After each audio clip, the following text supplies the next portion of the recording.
আসলে সে, আমি বলি, ভারতের একটা এজেন্ট। সে আমাদের এখানে সবসময় একটা আওলা লাগাইয়া আমাদের দেশটাকে অস্থিতিশীল করার জন্য সবসময় সে নানা রকম ফন্দি ফিকির করে এবং উত্তেজনকর বক্তব্য ছাড়ে। অমুক বাড়ি কালকে বুলডোজার নিয়ে ঘুরিয়ে দেওয়া হবে, এটা কি আইনের মধ্যে পড়ে? ল এন্ড অর্ডারের কোন সংজ্ঞা এটা ফেলানো যাবে? যাবে না। সিটি কর্পোরেশন বুলডোজার সাপ্লাই করে, ল্যাঙ্গুয়েজটা আল্লাহর রহমতে এমন ল্যাঙ্গুয়েজ শুনলে পরে ওযু নষ্ট হয়ে যায়। সে ওইভাবে বলে, বলার মাধ্যমে কিছু কিছু মানুষ তাদেরকে উত্তেজিত করে, অনেক হুজুরা তারা পীর মনে করে, এবং এই ঘটনা ঘটছে। এবং সেটা পুরো জিনিসটা আলটিমেটলি কার অ্যাকাউন্টে যাচ্ছে? আমাদের দেশ অস্থিতিশীল হলে কার লাভ রে ভাই? কার লাভ? ইন্ডিয়ার লাভ। ল্যাঙ্গুয়েজটা আল্লাহর রহমতে এমন ল্যাঙ্গুয়েজ শুনলে পরে ওযু নষ্ট হয়ে যায়। সে ওইভাবে বলে, বলার মাধ্যমে কিছু কিছু মানুষ তাদেরকে উত্তেজিত করে, অনেক হুজুরা তারা পীর মনে করে। কিছু লোক 32 নম্বর বাড়ি যায় ভেঙে দিয়েছে, এবং এই ভেঙে দেওয়ার ক্ষেত্রে সবচেয়ে বড় ভূমিকা কে পালন করেছে? ওই বিদেশে থাকে প্যারিসে এক ভদ্রলোক পিনাকি ভট্টাচার্য, এই লোকটা করেছে। এবং সে বলে দিয়েছে কিভাবে ভাঙতে হবে, বলে দিয়েছে কিভাবে হাতুড়ি বাটাল দিয়ে হলো ভাঙতে হবে। আপনারা সবাই সেখানে যান, যে ভেঙে ফেলেন। তারপরে এরই ধারাবাহিকতায় সারা দেশে ভাঙচুর চলেছে। আওয়ামী লীগ অফিস ভাঙচুর হয়েছে, বিভিন্ন নেতাদের বাড়িঘর ভাঙচুর হয়েছে। লাভটা কি হয়েছে? লাভটা হয়েছে এটা, আপনি শেখ হাসিনাকে ফেরত না আনতে পারা যে একমাত্র অপশনটা আছে, সেই অপশনটা তৈরি করে দিয়েছেন। কে তৈরি করে দিল? পিনাকি ভট্টাচার্য তৈরি করে দিল। শেখ হাসিনাকে আমাদের পক্ষে ফেরত পাওয়া আসলে কঠিন। কঠিন এটা আমরাই করে দিয়েছি কঠিন। ভারত শেখ হাসিনাকে ফেরত দেওয়ার ক্ষেত্রে এই যে জাতিসংঘের রিপোর্টটা, এটা কোনো ভূমিকা রাখবে কিনা? আমি এই প্রসঙ্গে একটা কথা বলি। দেখেন, আমরা শেখ হাসিনার বিচার করতে চাই, তো তাকে আপনি যেতে দিলেন কেন? প্রথম প্রশ্ন, তাকে যেতে দিলেন কেন? আপনি বলতেছিলেন যে যেতে না দিলে যেভাবে মানুষ আসছিল তাকে হয়তো মেরেই ফেলতো। তাকে মারলে আপনার সমস্যাটা কি? জনগণ যদি তাকে মেরে ফেলতো সে আপনার সমস্যাটা কি? তাকে আপনি যেতে তো দিবেন কেন? এসএসএফ এর দায়িত্ব তো ছিল না তাকে তাকে তখন তাকে রক্ষা করা, এটা তো তাদের তাকে দায়িত্ব বিদেশে ছিল। পাঠিয়ে দেওয়ার কারো দায়িত্ব ছিল? তাকে বিদেশে পাঠিয়ে দেওয়া কোনো দায়িত্বের মধ্যে পড়ে? তাকে হেলিকপ্টার দিয়ে আপনার ক্যান্টনমেন্টে নিয়ে রাখতে পারতেন। আপনি যদি আপনি তাকে বাঁচাতে চান, ইন্ডিয়া পাঠাতে হবে কেন? ইন্ডিয়া আপনি পাঠিয়েছেন, পাঠিয়ে এখন তাকে আনতে পারতেছেন না, এটা বলেন কেন? দ্বিতীয় কথা হলো, দেখেন, ভারতের সঙ্গে আমাদের একটা চুক্তি আছে যে আমাদের কোনো বন্দী যদি ওখানে থাকে তারা সেটাকে ফেরত দিবে। এই চুক্তির মধ্যে একটা জায়গায় কিন্তু বেশি ফুয়াদ আরো ভালো বলতে পারবেন, উনি আইনজীবী মানুষ, আরো ডিটেল বলতে পারবেন। আমি যতটুকু বুঝি, চুক্তির মধ্যে একটা জায়গায় একটা কিন্তু আছে। কিন্তুটা হলো, যদি আশ্রয়দাতা দেশ মনে করে যে তাকে ফেরত দিলে সে রাজনৈতিক প্রতিহিংসার শিকার হতে পারে, তাহলে তাকে তারা পাঠাবে না। ঠিক আছে?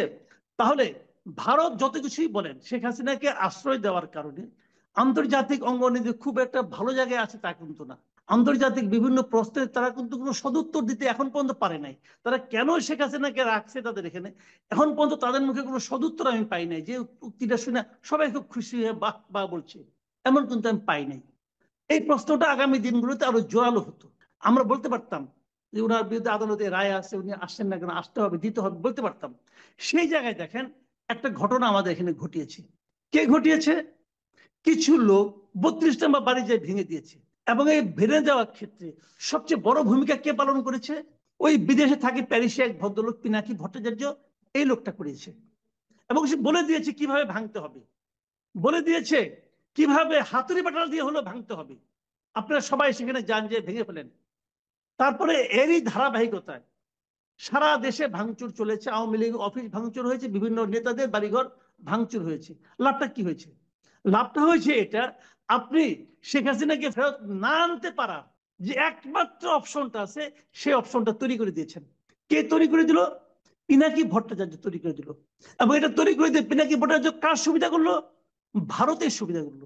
এই লোক সারাদিন ভারত ভারত এনটি ভারত এনটি ভারত কথাবার্তা বলে। আসলে সে, আমি বলি, ভারতের একটা এজেন্ট। সে আমাদের এখানে সবসময় একটা আওলা লাগাইয়া আমাদের দেশটাকে অস্থিতিশীল করার জন্য সবসময় সে নানা রকম ফন্দি ফিকির করে এবং উত্তেজনকর বক্তব্য ছাড়ে। একটা জিনিস হলো কি, ডিপ এজেন্ট বলতে একটা কথা আছে। তারা প্রথমত কিছু কাজ করে তাদের আস্থায় যায়, মানুষকে আস্থায় নিয়ে নেয়। তখন যদি এই কাজ, তখন কি সারা দেশে, শুনেন, শেখ হাসিনার পতনটা অনিবার্য ছিল। এটা অগাস্টে হোক, মার্চে হোক, ডিসেম্বরে হোক, যে কোনো অনিবার্য ছিল। কারণ তার পাপের ঘোড়া ভরতে ভরতে ভরতে ভরতে এমন এক জায়গায় ছিল এটা উপচে পড়তই। ওই সময় এই পুরো জনগোষ্ঠীকে আস্থায় নেওয়ার জন্য ওনারা এটা করেছেন। করার পর এখন ওনারা আসল কাজটা করছেন। শুনেন, বাংলাদেশের অস্থিতিশীলতা এটা কার জন্য ভালো? বাংলাদেশে এমন কোনো আইন শৃঙ্খলা আছে? ঘোষণা দেয় অমুক বাড়ি কালকে বুলডোজার নিয়ে গুড়িয়ে দেওয়া হবে, এটা কি আইনের মধ্যে পড়ে? ল এন্ড অর্ডারের কোন সংজ্ঞা এটা ফেলানো যাবে? যাবে না। সিটি কর্পোরেশন বুলডোজার সাপ্লাই করে, ভেঙে দেওয়া হয়, পরের দিন আবার চিফ অ্যাডভাইজার বলে এটা সহ্য করা হবে না।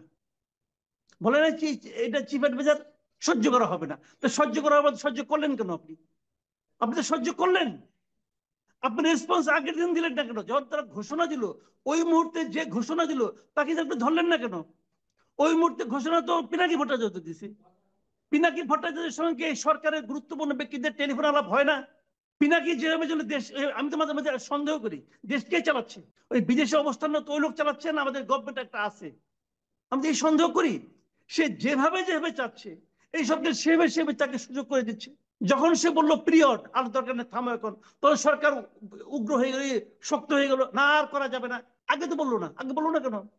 তো এই পুরা জিনিসটা এরা বুঝে হোক না বুঝে হোক, ওই ভদ্রলোকের ওই যে একটা অশ্রাব্য কথাবার্তা বলে, ল্যাঙ্গুয়েজটা আল্লাহ রহমতে এমন ল্যাঙ্গুয়েজ শুনলে পরে অজু নষ্ট হয়ে যায়। সে ওইভাবে বলে, বলার মাধ্যমে কিছু কিছু মানুষ তাদেরকে উত্তেজিত করে, অনেক হুজুরা তারা পীর মনে করে, এবং এই ঘটনা ঘটছে। এবং সেটা পুরো জিনিসটা আলটিমেটলি কার অ্যাকাউন্টে যাচ্ছে? আমাদের দেশ অস্থিতিশীল হলে কার লাভ রে ভাই? কার লাভ? ইন্ডিয়ার লাভ। এবং তার প্রত্যেকটা কর্মকাণ্ডের এন্ড রেজাল্ট যাচ্ছে ইন্ডিয়ার পক্ষে। কিন্তু আমি এইভাবে ব্যাখ্যা করছি, এই ব্যাখ্যার একটা কাউন্টার ব্যাখ্যা দেন না আপনি। কেন আপনি এই বাড়ি ভাঙার মধ্যে কি অর্জন করলেন বলেন? আপনি আপনি কি অর্জন করলেন?